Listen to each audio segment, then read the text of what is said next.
Smart contract क्या है? इसके क्या बेनिफिट्स हैं? ये कैसे वर्क करता है? स्मार्ट कॉन्ट्रैक्ट एक एल्गोरिदम है जिसमें ऑटोमेटिक प्रोसेस होता है। ये स्मार्ट चेन ब्लॉकचेन के अंदर एग्जिस्ट करता है, जो सारे प्रसिद्ध क्रिप्टो करेंसीज में से एक है। स्मार्ट कॉन्ट्रैक्ट्स डिसेंट्रलाइज्ड होते हैं, इनको कोई भी चेंज नहीं कर सकता। वो एक खास प्रोग्राम के अकॉर्डिंग सख्ती से वर्क करते हैं और एक बार शुरू हो जाने के बाद इनकी ऑपरेशंस के अंदाज में कोई भी रद्दोबदल करना मुश्किल ही नहीं नामुमकिन है। स्मार्ट कॉन्ट्रैक्ट की लॉजिक का तयन करने वाला कोड ब्लॉकचेन में लिखा जाता है और तमाम हिसाब किताब दुनिया भर के लाखों कंप्यूटर्स करते हैं।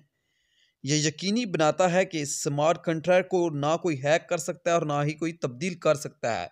हाँ, इसमें एडिशन हो सकती है, इसमें चीज़ें ऐड हो सकती हैं, लेकिन जब कोई एक दफ़ा कोई प्रोग्राम बन जाता है स्मार्ट कॉन्ट्रैक्ट ब्लॉकचेन को यूज़ करते हुए कभी भी तब्दील नहीं हो सकता।